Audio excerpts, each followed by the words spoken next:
Hi kids, welcome to learning. ಇವತ್ತಿನ ವಿಡಿಯೋದಲ್ಲಿ ನಾವು ಜ್ಞಾನಪೀಠ ಪ್ರಶಸ್ತಿ ಪಡೆದ ಕನ್ನಡ ಕವಿಗಳ ಬಗ್ಗೆ ತಿಳ್ಕೊಳ್ಳೋಣ. ಒಟ್ಟು 7 ಜನ ಜ್ಞಾನಪೀಠ ಪ್ರಶಸ್ತಿಯನ್ನು ಪಡೆದಿದ್ದಾರೆ, 7 ಕವಿಗಳು. ಅದರಲ್ಲಿ ಮೊದಲನೇದಾಗಿ ಕುವೆಂಪು ಅವರಿಗೆ ಜ್ಞಾನಪೀಠ ಪ್ರಶಸ್ತಿ ದೊರೆಯಿತು. ಕುವೆಂಪು ಅವರ ಪೂರ್ಣ ಹೆಸರು ಕುಪ್ಪಳ್ಳಿ ವೆಂಕಟಪ್ಪ ಪುಟ್ಟಪ್ಪ. ಇವರಿಗೆ ಶ್ರೀರಾಮಾಯಣ ದರ್ಶನಂ ಎಂಬ ಕೃತಿಯಿಂದ 1968ರಲ್ಲಿ ಜ್ಞಾನಪೀಠ ಪ್ರಶಸ್ತಿ ದೊರೆಯಿತು. ಹಾಗೆ ದರಾ ಬೇಂದ್ರೆ, ಇವರ ಪೂರ್ಣ ಹೆಸರು ದತ್ತಾತ್ರೇಯ ರಾಮಚಂದ್ರ ಬೇಂದ್ರೆ. ಇವರಿಗೆ 4 ತಂತಿ ಎಂಬ ಕವನ ಸಂಕಲನಕ್ಕೆ 1974ರಲ್ಲಿ ಜ್ಞಾನಪೀಠ ಪ್ರಶಸ್ತಿ ದೊರೆಯುತ್ತೆ. ಹಾಗೆ ಶಿವರಾಮ್ ಕಾರಂತರಿಗೆ ಮೂಕಜ್ಜಿಯ ಕನಸುಗಳು ಎಂಬ ಕಾದಂಬರಿಗೆ 1978ರಲ್ಲಿ ಜ್ಞಾನಪೀಠ ಪ್ರಶಸ್ತಿ ದೊರೆಯುತ್ತೆ.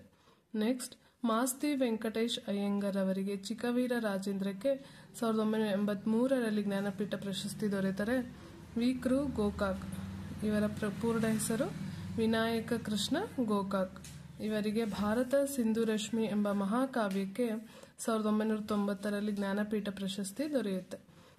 Next, 6ನೇದಾಗಿ U.R.. ಅನಂತಮೂರ್ತಿ. ಇವರ ಪೂರ್ಣ ಹೆಸರು ಉಡುಪಿ ರಾಜಗೋಪಾಲಾಚಾರ್ಯ ಅನಂತಮೂರ್ತಿ. ಇವರ ಸಮಗ್ರ ಸಾಹಿತ್ಯಕ್ಕೆ 1994ರಲ್ಲಿ ಜ್ಞಾನಪೀಠ ಪ್ರಶಸ್ತಿ ದೊರೆಯುತ್ತೆ. ಹಾಗೆ 7ನೇದಾಗಿ ಗಿರೀಶ್ ಕಾರ್ನಾಡ್ ಅವರಿಗೆ ನಾಟಕ ರಂಗಕ್ಕೆ 1998ರಲ್ಲಿ ಜ್ಞಾನಪೀಠ ಪ್ರಶಸ್ತಿ ದೊರೆಯುತ್ತೆ.